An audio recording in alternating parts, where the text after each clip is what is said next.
Welcome to the Artistic Foodies, the show that explores life through the lens of art and food. I'm Abbas Mohamed, And I'm Irfan Rydhan. and today we're talking to none other than the Ike of the famous sandwich chain, Ike Sandwiches. On the first day of operation in 2007, Ike Shehadeh did not sell a single sandwich in his small, hole in the wall Ike's Place in San Francisco's Castro district. Now, 15 years later, the man behind the goateed cartoon logo has built over a 90-unit empire, an expansive menu catering to every diet preference. Important secrets to his success? Delectable Dutch crunch bread lathered in Ike's exclusive dirty sauce. He has spoken hundreds of times and has been seen on TV by audiences in the millions. But his dream, Ike's dream, is to teach billions, feed billions, and create billions. Season 3 of the Artistic Foodies will be an exploration of the food industry. Join us as we talk to entrepreneurs, restaurateurs, and other notable personalities within the field.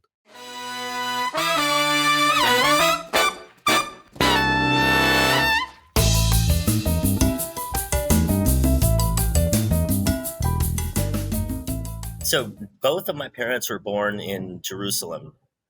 My father ended up coming to the United States in 1968. He came directly to San Francisco, which is where I ended up being born. So I was born in San Francisco, born and raised, and I stayed in San Francisco even all the way through till now. That's where the first Ike's was, and that's where I was born and raised. I went away to college, went to UC Davis. Yeah, go Aggies.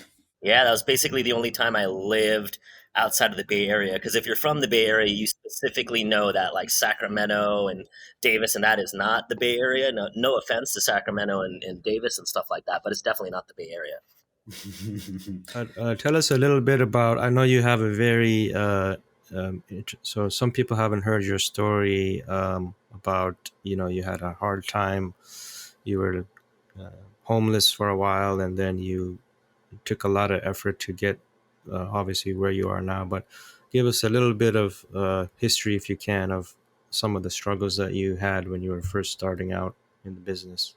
Oh man, well, I've got a bunch of different like businesses that I've had and struggles there, and actually, apparently, let's see, in 2015, I wrote something, and it showed up on my feed on Facebook in my memories where I was talking about somebody specifically asked me about the beginning of Ike's, and so I just reposted it yesterday, and it got a whole bunch of hits again. I guess it's always going to be applicable to people when it comes to wanting to be successful. So I don't know where you want to start because I had a business before Ike's, and that ended up not working out, which then ended up leading me to having like I had to sell my house, I had to sell my car. I had a 1975 Corvette Stingray, which I had to sell. So I ended up not like losing my house or losing my car, but I had to sell them because business wasn't working out for me. And then I did end up not having a place to stay because I sold my house, and I did end up having to like stay in people's cars or on people's couches. And a long time ago, like in 2004, I lived in the back of my business. So I had a business from basically 2001 to 2004 on 16th and Mission is a supermarket. Likely, if people follow me, they already know this story. But what ends up is the business ends up going out of business, even though I went all in. Like I sold my house to support the business, and I sold my car to support the business because I felt like that was a better investment for me. I loved the business, and it was a supermarket on 16th and Mission. It still exists there. It's just not my business anymore. And I ended up having to live in the back of the store once PG&E came in and turned off the power, and I just closed the business, and I lived in the back of the store for 3 or 4 months, but before I got like officially evicted by the landlord, and obviously they should have evicted me. I wasn't paying rent. No power, lived there with my cat. Luckily it was a grocery store, so I had like cereal on the shelves to eat, like out of box.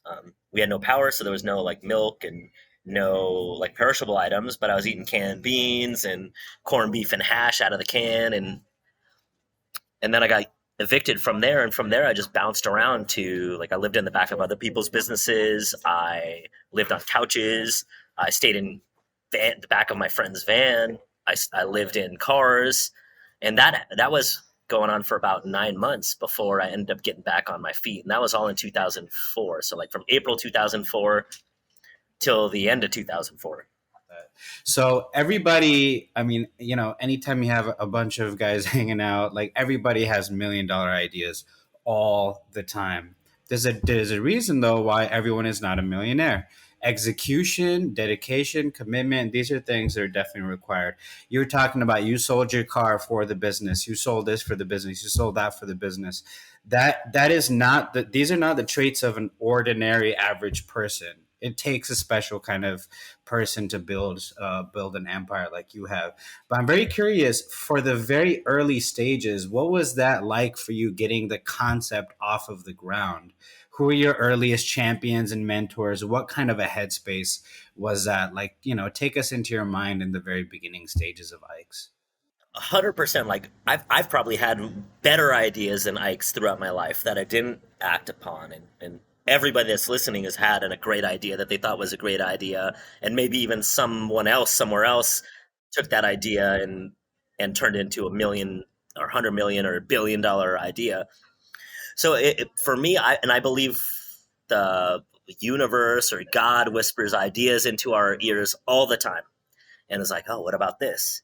And we act upon, or I act upon, other people act upon the ones that they actually not only think are great ideas, but also resonate with you. Like, oh, wow, I actually love this, or I'm committed to this. Because as we all know in business, it's almost, well, literally nothing is an overnight success. It doesn't matter what it is, whether it was, one of the most successful things of all time, like Facebook or Instagram or even Google. None of those were even overnight successes. They had to do their thing and do their idea and believe in it. And then now they're, $1 trillion ideas. Same thing with Ike's, or same thing with whatever you're thinking about. So when God whispers in your ear, the universe is telling you this is the idea, and you don't act upon it, that is specifically an indicator to you that, hey, that's not your idea. That's not something for you. Yeah. So for me, like, okay, because I it was a blessing for me that I had my previous business and it didn't work out, and mainly because it gave me the lessons of, well, why did I stay in business for so long previously? Because there were times where I was successful in my store, and then it went from being really successful to I'm not making any money to making like maybe $100 a day to $20 a day, like in my pocket, $20 for 10 to 20 hours of work. And the reason why I kept showing up for work back then is because I really loved the customer aspect. I really loved merchandising. Like one of my favorite things to do, and one of the last tasks I gave up at Ike's, was I loved stocking the shelves. I loved making the chip rack look good, and I loved making the refrigerator, like the sodas being all aligned, and put all the root beers together and all the colas together and all the fruit flavors together. I love doing that. So for me, the market was great. I love making the drink shelves look amazing, and the milk shelf and the candy shelf. So for me, it was, oh, okay, I did it even though I was making like $20 a day for 20 hours because I loved the job. Flash forward to like years later. So that business closes in 2004, and I don't open Ike's till 2007. In that 3-year period when I was working for other people, but wanting to get back into business for myself, I looked at my wins from previous, like, why did I stay at the Mission Plaza Market, which was the name of my market, for so long for so little money? And even though I had like no spiritual awareness or no personal development at all, I was cognizant of enough to go, well, I did this work because I liked it. So if I'm going to move into business for myself, I might as well find something that I love to do, because I know it's not going to be any money and I'm not going to quit. if I like it, if it's something that I'm starting this app and I only care about an exit strategy. And this is where like I see it go wrong for so many people these days. So many people reach out to me right now. Like I'm talking about 100 people a month. Ike, help me with my business, or what about my app? Especially when I was on campus at Stanford, or when I'm on campus at Chico, or when I'm on campus at Santa Rosa Junior College. People come up to me like, Ike, I have this idea and blah, blah, blah. And my exit is this and this and this. And I'm like, do you like it? Because if you don't, I don't freaking care how great of an idea it is. You're not going to stick it through when you're not making money. So it's not going to be a good idea for you. Me knowing that about my own self from my own experience, I just made a list. What do I love to do? And if there's one thing that somebody's going to take from this conversation that we have, is make a list of what you love to do. And I'm going to add in the caveat, you need to already be doing it right now. So not like, oh, I love to travel, but you never travel. Don't put you love to travel on the list, because the truth of the matter is you don't love to travel, because there are broke ass people out there that spend all their money on traveling, and they work and then they travel. Those people love to travel. If you dream about traveling and you never travel, then you don't love to travel. So for me, it's what do I love to do that I'm also doing right now? And I made a list. It was like snuggling my baby animals and snuggling cats and stuff like that. So I was doing that. So I wrote that on the list. Yeah. So the other things I love to do is feeding people. Like when I was broke as hell, I would still come over to your house, look through, and got really excited to look through your cabinets, look through your fridge, be like, okay, we barely have any food, but we have mustard and we have garlic powder and we have rice and noodle or whatever. And then I would make a dish from that. So I knew I loved to experiment in the kitchen. I knew that I loved to not only just make the food, but then like feed people, like other people. I know that I would cook less for myself than say if there was a couple of us. And then I also love to eat. So I put those on the list. I put other things on the list. Like I like going to amusement parks. I like watching mystery movies and trying to figure it out. So whatever it is that you love to do and that you're already doing right now, make a list and be cognizant of what those things are. And then from that list, and I had 37 things on that list that I put on there. I put like eating, going on dates, watching TV. Like it doesn't matter what it is. Snuggling animals was on my list. What are the things that you can do from those things that you already are doing, that you love to do? How can you theoretically make money from those? It would be a lot of money. Like if I was a pet sitter, I'm sure I wouldn't be a millionaire right now, or maybe I would have, because I would have turned into a pet sitting business. But like you can make money hanging out with dogs and cats and parrots and whatever you love. You can make money watching movies by doing a blog post, or now these days on TikTok. So if anything, these days right now, you can make money doing anything just as a so-called influencer. So what are those things? And when I put all that together and I saw I love to cook, I love to feed people, and I love to eat, it was almost apparent that, oh, I should get in the restaurant business. Because I know no matter what, that I would feed people for free, which I did in the beginning. Like I made sandwiches and I didn't make any money. I would eat for free. Obviously, I think most people would eat for free. And I would feed people. And I love to cook. I love to create, which is why Ike's menu is 1,000 plus sandwiches. Because I love to create new things. I don't recall the last time I ate a sandwich that was actually on the menu. I usually go to Ike's and make something brand new that Ike's doesn't have. And if it was great, I love that. So basically from that list, and that's how I started. And I knew that because of my failures from the past. I knew that because I working at the store, even though I was making no money. Like in fact, I was going negative because I sold my house and I sold my car, but I still showed up every single day. So what is it that you would show up every single day to do no matter what? Like, is it having conversations with your friends, being there for them, your people and your family? Is it, what are those things? Is it working out? What are those things? And then figure out how you can make just slowly but surely a little bit of money from that. Because the weird thing is, because I get this as big pushback, is, but Ike, I don't want to turn my hobby into a career because then I won't love it anymore. If that's true, then that means you don't love your hobby. Because if you're going to do your hobby anyway, like just think about it, just from an actual intellectual standpoint. If you're going to do anything anyway, period, like you're going to go work out anyway, or you're going to go and hang out with your cat anyway, or talk to your friends anyway, or go on a trip anyway, if you're going to do that anyway, you're an idiot if you don't also try to find a way to make money off of that. Like if you're going to do it for free, why wouldn't you do it for $1? Why wouldn't you do it for $5? Why wouldn't you do it for 50 cents? You're telling me you hang out with your cat and somebody's like, here's $1 for hanging out with your cat. You're going to be like, sorry, I don't want to because it's going to take away from me hanging out with my cat. No. So I will tell you, if you're afraid that you're going to turn your hobby into a career and then you're going to not like your hobby anymore, then you actually don't like your hobby. Because if you cared about your hobby, you would do it for free or you would do it for $1 million. Very, yeah, very powerful message there to all the entrepreneurs. Thank you for sharing that. Um, I had a little follow-up question related to people like Abbas was mentioning, people who helped you out.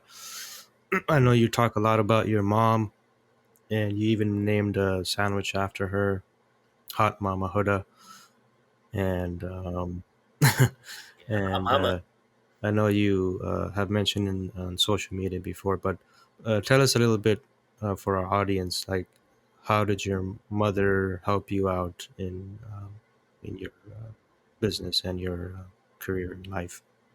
So once I decided and looked at my list of things that I love to do and decided, okay, I'm going to open up a cafe, which ended up turning into Ike's. I made a list of what I thought I needed to accomplish to get that done. And luckily these days, and even back then, there was the internet. So I could Google, okay, what do I like making a menu and food cost and things like that. On the list was, okay, well, how am I going to get the funds to open it up? I had a little bit of money, but definitely not enough to what I thought it would take to open up a cafe. And so I pitched the idea to people, and like I was like, this is what I wanted to do. And some people, when I said I wanted to open up a cafe, were like, "Oh, that's a stupid idea." I mean, especially in I don't want to say my culture because I don't want to put them on blast, but like, they're like, "No, you need to go to school and you need to be a doctor or a lawyer or whatever, right? Like, or an engineer, I guess these days." Versus you want to open up a restaurant, you're an idiot, right? Especially considering for me, I had a business previously and I went out of business, so they're kind of like, didn't you already do that and it sucked? So I would pitch it to people and they're like, oh, that's a stupid idea. So what I just did was just, okay, well, I just didn't talk about that idea to those people anymore. If somebody in my family or my friends aren't going to be supportive of it, then they just don't need to hear about it anymore. So as I was going through and telling people, hey, I have this idea and I want to open up this cafe and make breakfast and sandwiches and coffee and stuff like that, my mom was one of the most supportive people. I'm sure in the back of her mind, she was like, oh, well, best of luck to you kind of thing. And maybe it's because she was my mom. She was like, okay, yeah, let's go for it, or let me know how I can help you with it. Versus some of my like closest friends were, well, that's stupid. And, oh, well, best of luck to you kind of thing. And so my mom was actually the one that provided all the rest of the funds that needed to be put together to open up Ike's. And then once Ike's ended up getting open, and I was like, oh, it's just going to be me. And I needed people because we started getting kind of busy. And by kind of busy, I mean like 20 people, but I couldn't run back and forth. My mom would come and start running the register for me in the beginning. And at one point, it was just me. After it was just me working there, it was me and my mom working there. And then me and one of my best friends working there and my mom. And so she was been there since literally before Ike's opened. And she's the reason why Ike's even started, because she put up basically every penny, almost every single penny to get it open. So in the very beginning, did you always start off having some halal options in the sandwich? Did that come in later? What inspired having some halal on your menu? So the halal stuff came from because my mom only eats halal. And she was going, well, if I'm going to invest in this restaurant or help you with it, I need to be able to eat here too. And so initially we're like, okay, well, let's find halal products that we can use.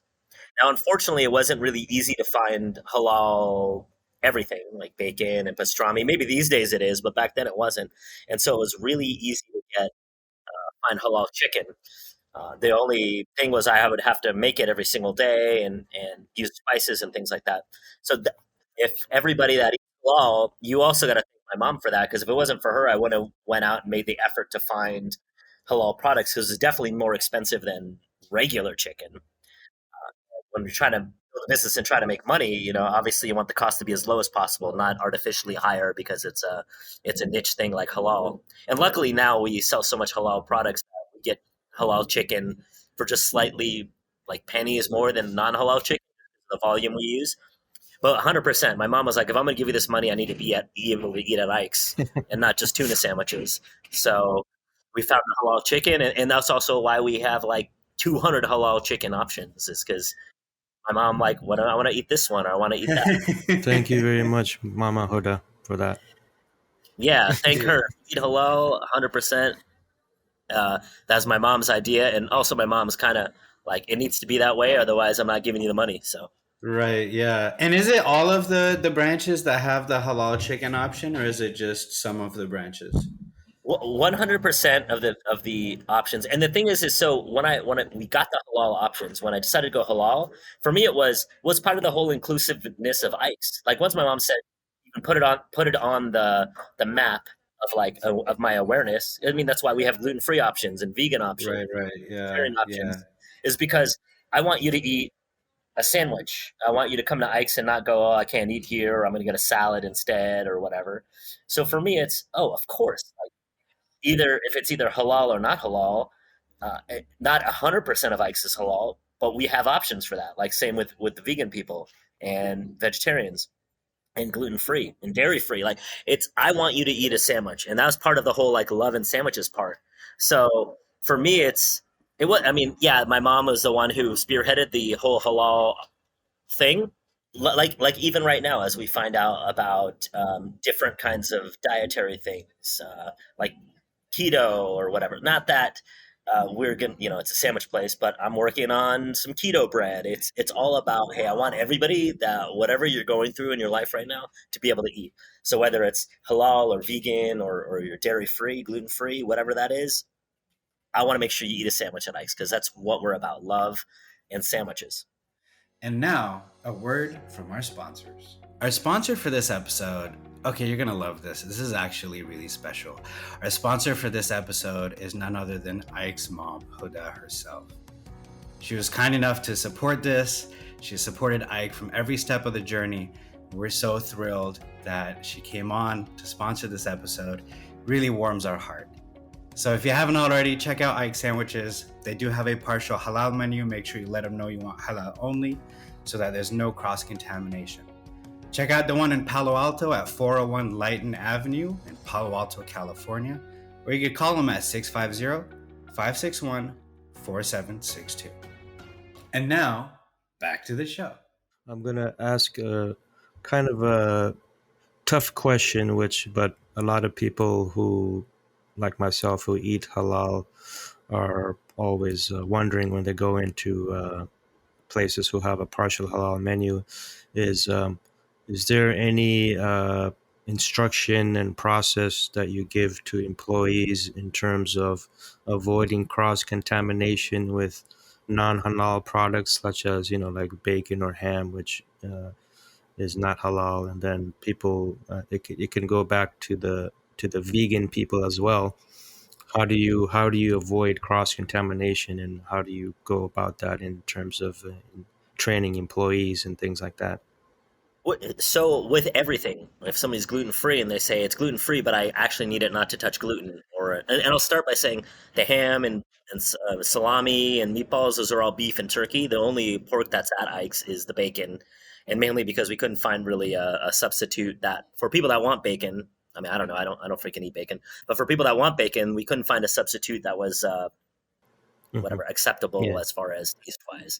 So the ham, turkey, or the ham, meatballs, whatever, salami, that's all beef or turkey. Okay. As far as cross-contamination goes, when somebody goes, hey, I want this to be gluten-free, or I want this to be vegan, and like I don't want it to, we have a separate like kitchen area for people that want that. I will say that if somebody doesn't say specifically that they want it separate, we automatically assume that people don't care.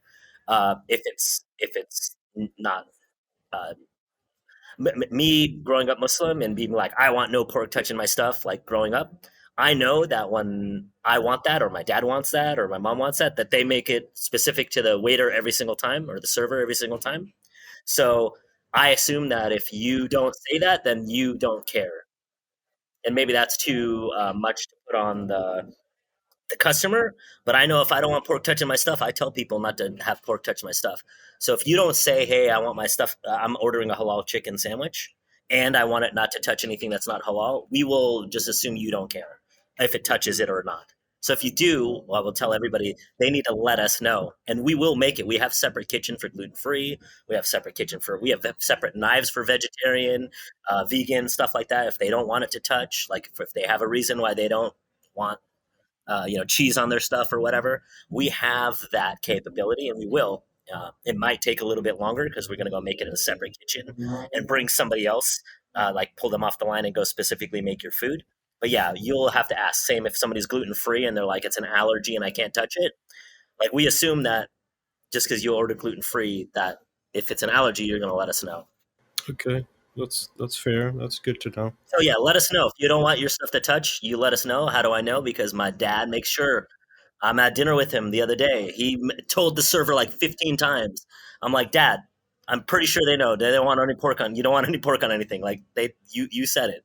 But I grew up in that environment, so I feel like it's on the customers to let us know. So when are your plans for the first ever fully halal Ikes? I think we're all been waiting for that for years. Oh my gosh! So I'll say the fully halal. We've had so many times where we've attempted to do that, and I'll I don't know. Just apparently, the universe doesn't want that to happen right now because we even signed a lease in Fremont, and I think that would be the perfect place for the first ever all halal Ike. And then I was going to turn, and then I had an investor that was like, Ike, let's just we were going to turn the Palo Alto Ikes into 100% halal. And then at the end, the investor was like, oh, actually, I don't want to put money behind this. Not that they didn't believe in it, but they just, it was just weird. It was weird to me. I was like, wait, you want me to put up all the money and me do all the halal stuff and then me split the money with you? I was like, what the hell do I need you for? Like, I could just do that myself, right? So it was really weird, and I really thought we were going to turn the Palo Alto Ikes into the first halal Ikes, and I thought we were going to do the Fremont one. So I just say right now, like maybe my mom is really the spearhead behind that because she would want the like hot link and steak sandwiches and all these that were steak sandwiches. And I believe straight up that if we had an all halal Ikes, that especially in the Bay Area, that the Bay Area community would blow it up. And I will say, if I ever do it and it doesn't blow up, I'm going to turn it into a non-halal Ikes, and everybody will just it'll be on their own fault for it. Though it'll be the first ever fully non-halal. Exactly. It's like, no, we're having real pork and real ham. I will say that for some reason it just hasn't happened, so I just assume it's not in the plan right now. So the short answer of that is inshallah. Exactly. We're gonna make it inshallah. Inshallah, when it happens, it'll be the perfect time. Apparently, it was, and maybe it's great. It didn't happen because then COVID happened, right? So then maybe it would have opened and it would have closed, like not even because of its fault. It would have just closed because the government or the way the world was. Right. It's probably a good thing it didn't happen. And, and as I said, we've already attempted to do it twice, and it hasn't happened yet. So there must be something that's not, it's not ready. So what is you gotta do three tries, third time's a charm. Yeah. What is something that you feel like you would need for that to take off? Are you looking for investors? Well, I would say so. The first thing that would need to have happen is an ideal location that would be for that. Whether that be a high Islamic community area or just people that really love vegetarian food or that whatever that would look like. And then the next part is because right now it's profitability is at an all-time low as far as percentage of profit. Ike's has, I don't know, like almost 100 restaurants right now. And I swear we're probably making the same amount of money as we did when we had like 60 restaurants. And that's probably not actually accurate. But as far as percentages, our percentages are going down as far profitability as fast as possible, basically. And then also in the Bay Area is like one of the most expensive places to just do business generally. And that's before you even factor in like costs or what do you call it? Governmental things like you need to get a permit, and then that takes like 7 months to do plus rent. So I'd say if there was, and the reason why we were going to turn Palo Alto into is there was somebody that's like, hey, I'm fully behind this. I want to bring halal, like I want to make it even more mainstream than it already is. And Ike obviously already have the name, and people will love it. And let's make it like a destination. I feel like if we did a all halal Ikes, it would become a destination in the Bay Area for all Muslims to come to, and anybody else that wanted to eat halal. But that's going to take, like I already know that in Ike's that isn't 100% halal works. So there's also some risk in there because the food cost is way higher. Halal pastrami is almost double than what I'm paying for pastrami right now, mainly because we sell a lot of pastrami. But if we went to a halal pastrami, we don't sell that much halal pastrami, so the price is going to be a lot. So it doesn't mean, do people want to pay $18 for a sandwich? And low key, we're in the Bay Area, so that's probably already like people are paying $15 plus for food or for lunch, or $20 for a burger at some places. But do people really want to do that at a level that's sustainable to make the business float? Now, I don't know if that'll work, but I do know a $12 pastrami sandwich works because it works like right now at almost 100 locations. So there is a risk factor right now, and where I'm in my life is, especially right now in society and life, is I don't really want to go and take a freaking risk over something that I feel like if other people want to get behind it, then maybe we do a crowdfunding thing. Be like, all right, if we raise $500,000 for the halal Ikes, then I'll open it, so it wouldn't be a risk.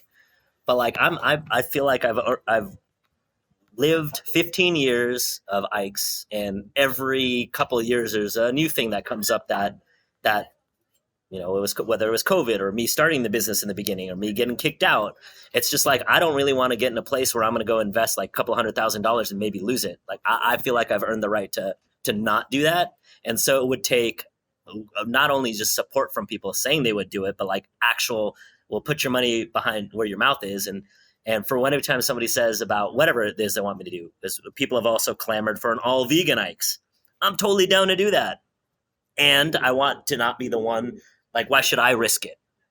If people want to, like, I'll equally risk it with you, but I don't want to be the one that's solely the driver of vegan Ikes and halal Ikes. It's like I'm 15 years in and I just want to chill and sell sandwiches and love people. I was just gonna follow up with this is something that I always tell community members that if you have a nice restaurant which is halal and serving your needs, then we have to go out and support it, because there's a lot of places, I'm sure you have this experience as well, there's a favorite restaurant or something that you have and then it goes out of business.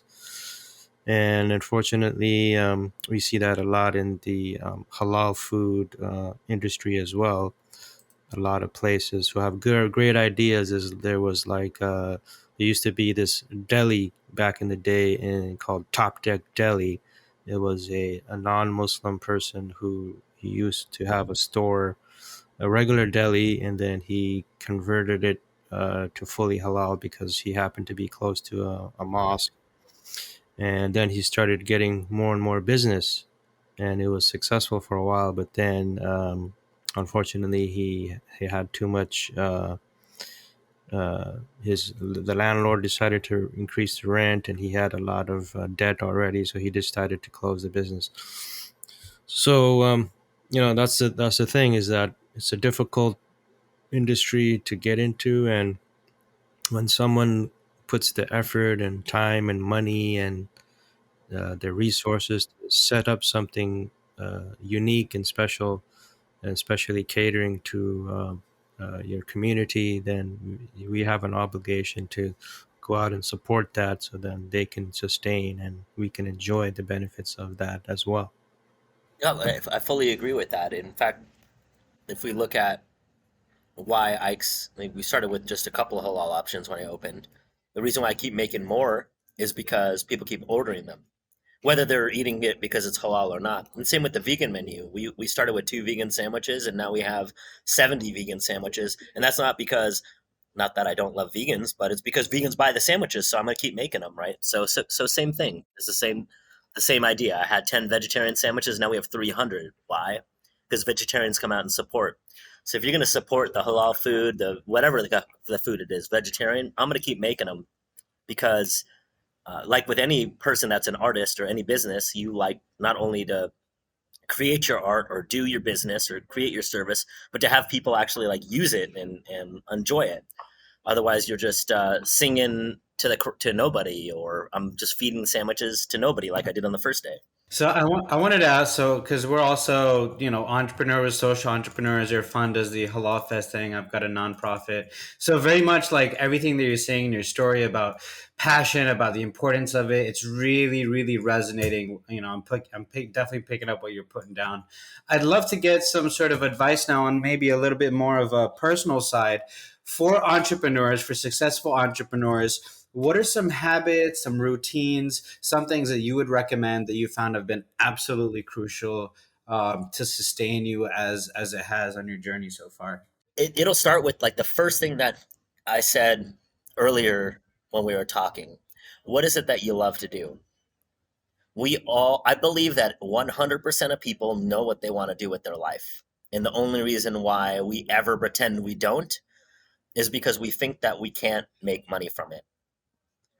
When I ask people, and we're on a lot of college campuses, or even older people that are already gone with college, I'm like, what would you like to be doing? What's your dream? And they're like, oh, I haven't figured that out yet. That's bullcrap. Everybody already knows what they want to be doing. They just haven't found a way to realistically make it happen.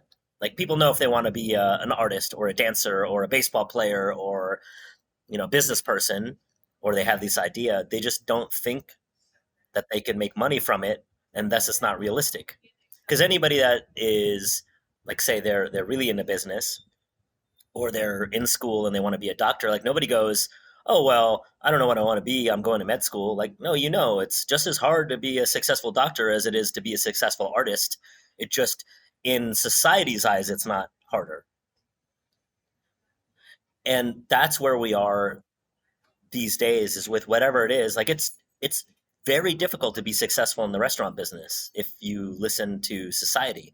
But here I am, I'm doing it from being somebody that had no food and went out of business at every single business I've ever had before Ike's, to creating a sandwich empire. And it's not because it's my idea is better than your idea. It's because I decided that I'm okay with not making money from what I love to do, knowing that made a priority to do what I love to do over making money. And that's the number one tip I'll have for anybody.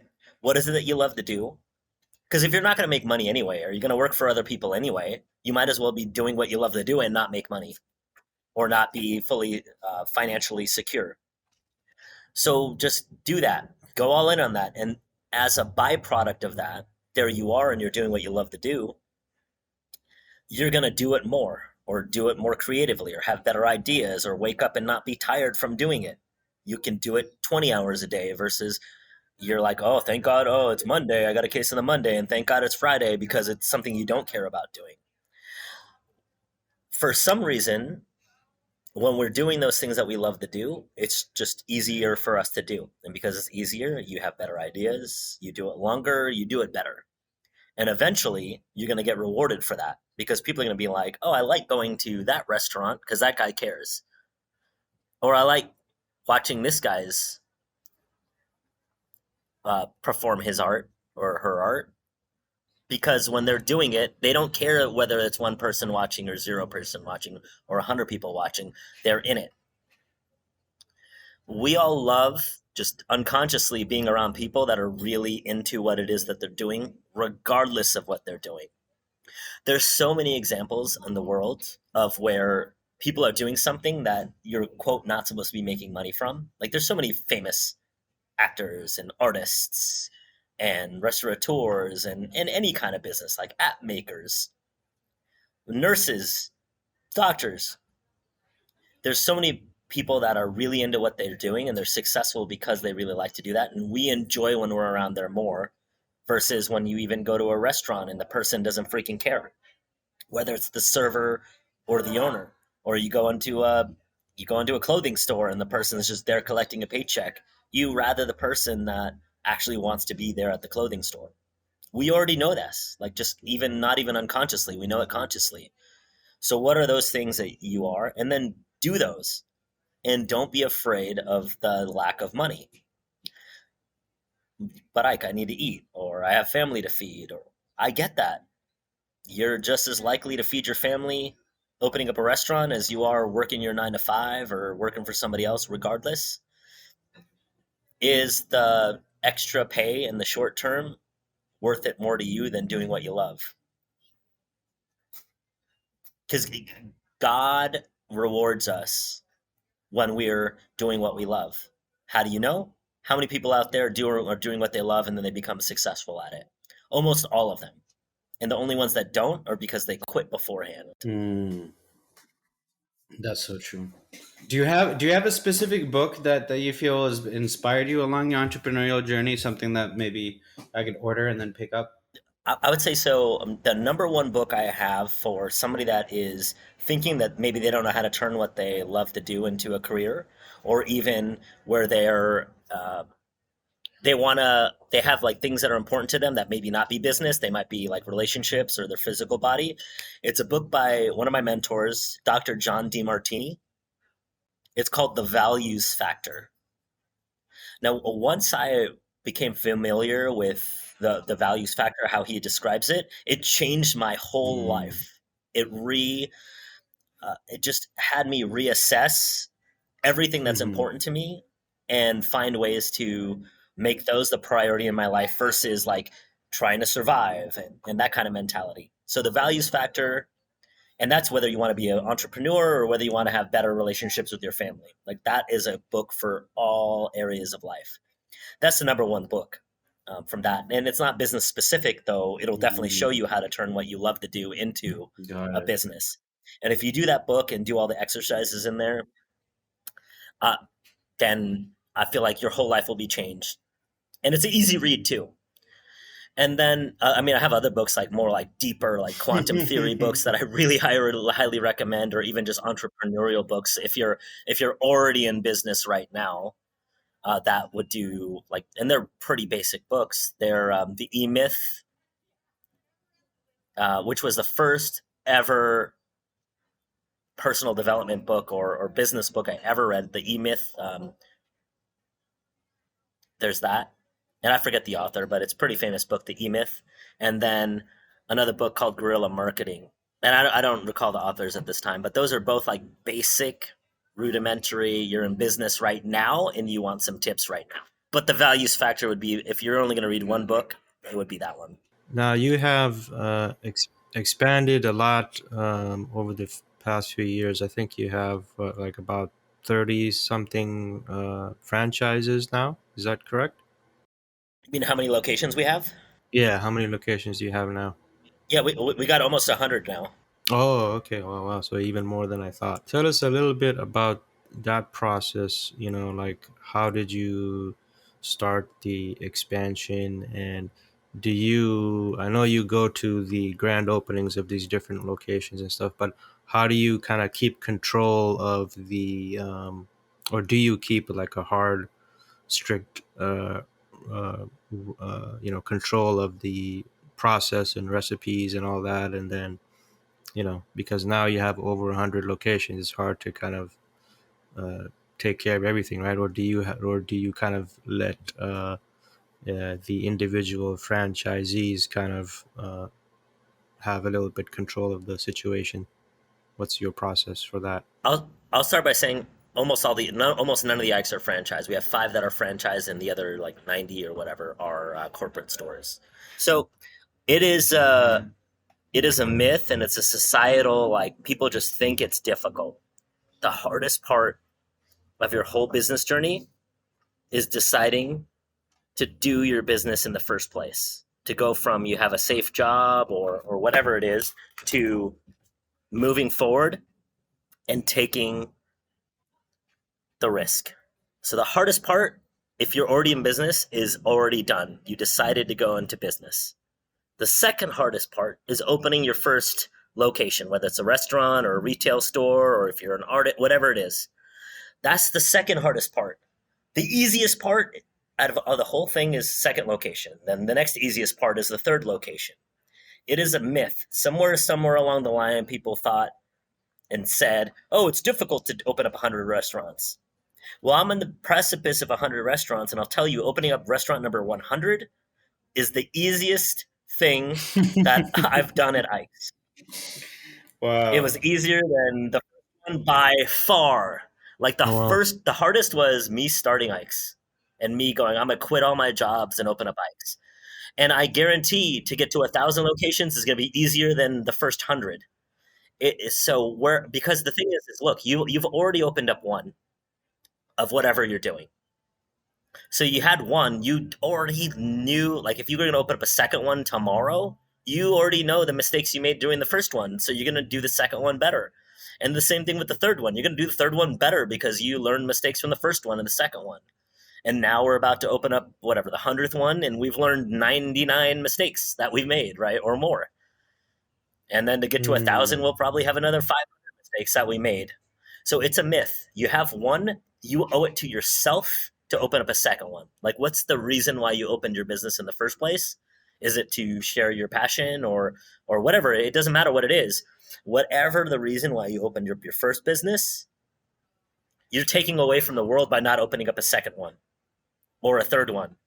Like, my goal is to feed people and love them through sandwiches. If I said, oh, well, it's too hard to do a second one, or even the other stuff that comes in now all of a sudden, oh, like you're a sellout because you have 100 locations. No, I want to love people and I want to feed people sandwiches.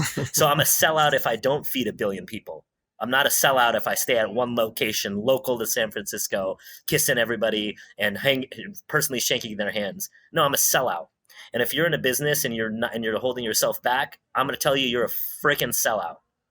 Mm-hmm. Do you care about humanity? You care about society, you care about doing good things, then you should have 1,000 locations, 20,000 locations, 40,000 locations, feeding billions of people. McDonald's serves billions of people. They care more about feeding people than any other restaurant on the planet because they feed billions of people. They care more than I do. Why do I know that? Because they feed more people than me. Now, you're like, but McDonald's sucks. Yeah, I don't care. They feed billions of people. That's my dream. My dream is to feed billions of people with better food than McDonald's, but I can't get there yet, and I haven't gotten there yet. So I'm a sellout if I don't open up 20,000 Ikes, not the other way around. And people need to get that the hell out of their mindset. Like, the more successful you are, the more you help society. Like Jeff Bezos and Amazon, we all use it, or whatever, use it all the time. You use it multiple times a week. He touches billions of people. That's why he's a billionaire. That's why he's probably a trillionaire soon. So don't hate on those people. Hate on yourself because you're not touching that many people. So are we going to see Ike's in Jerusalem, Palestine anytime soon? Hey, if somebody wants to go open one up out there, I know my mom's actually out there right now. I would totally do it. I would do that. I want one on Mars. I want one in Australia. I want one in New Orleans, like all over. If I'm not feeding people, if I'm not bringing love through sandwiches, then I'm like literally taking from the world. That's so well said. That's really beautifully said. I'm wondering. I know you have a lot of secrets in your sandwiches. I'm wondering if there's something that you can share with people, either a cool sandwich combination that you've been working on, or maybe like a cool sauce that you sort of dreamed up recently. Something that maybe we could make at home. And tag you if any of our listeners end up making it home. Just make sure it has halal chicken inside. Yeah. What I'll say is the number one tip I can give for like making great sandwiches at your own house is it starts with what about you, your personality, can you put into the sandwich? For me, it's all about making your own secret sauce. Whatever your secret sauce is. So if you want to make your own secret sauce, like just look in your fridge right now. What base do you have? Do you have olive oil, or do you have butter, or do you have mayonnaise, or do you have, whatever it is, like some base of a sauce, and look at what your favorite spices are that you have. And do like a teaspoon of each of those. Like say if you did 4 ounces of whatever base you want to use, whether it's butter, olive oil, mayonnaise, some other sauce that you have, ranch, in your fridge, and then a teaspoon of your favorite spices. Mix that up. It'll be your own secret sauce. And then put that on whatever ingredients you want, whether it's going to be a veggie sandwich or a chicken sandwich, and toast it. My secret is usually toast the sauce. Like I don't care what sauce it is, it's gonna be better toasted. But you're not supposed to cook mayonnaise, or ranch doesn't taste good toasted. I guarantee you that your toasted ranch secret sauce is gonna be better than a non-toasted ranch secret sauce. That's just something that I've learned over time making sandwiches. So make your own version of a secret sauce at home, and that's basically the hack. It doesn't matter what you make after that.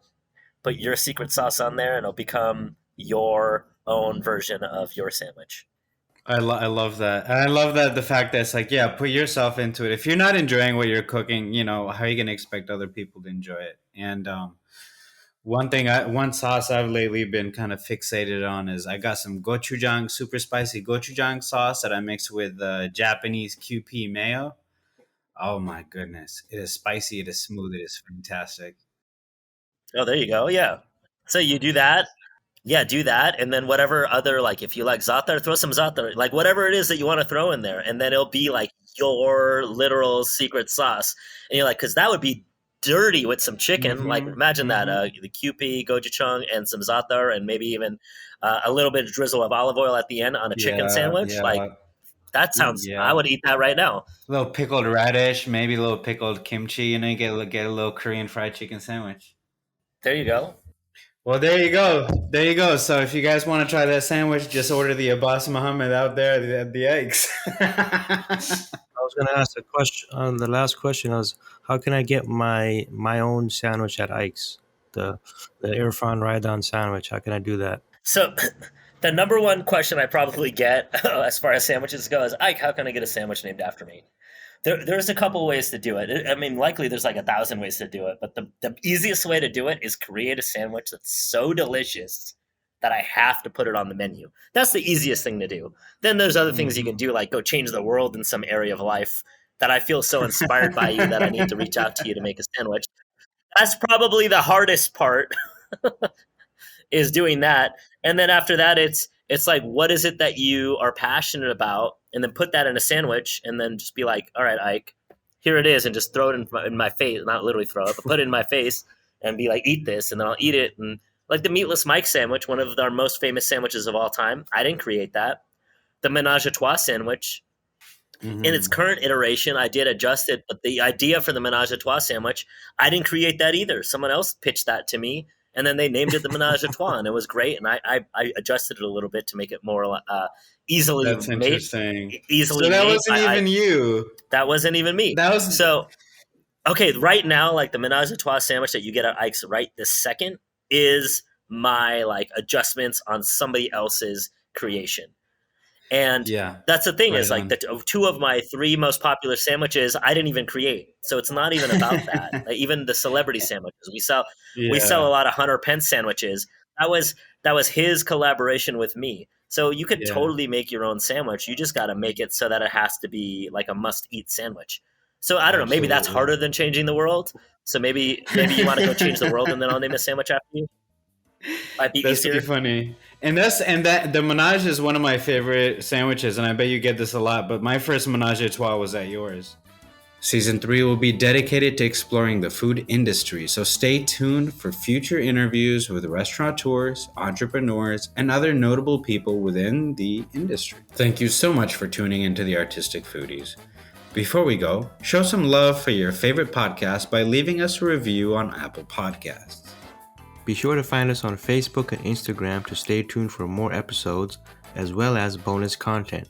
You can have access to all of our episodes on our website, theartisticfoodies.com. This podcast has been brought to you by Halafas Incorporated and Gamma, gathering all Muslim artists.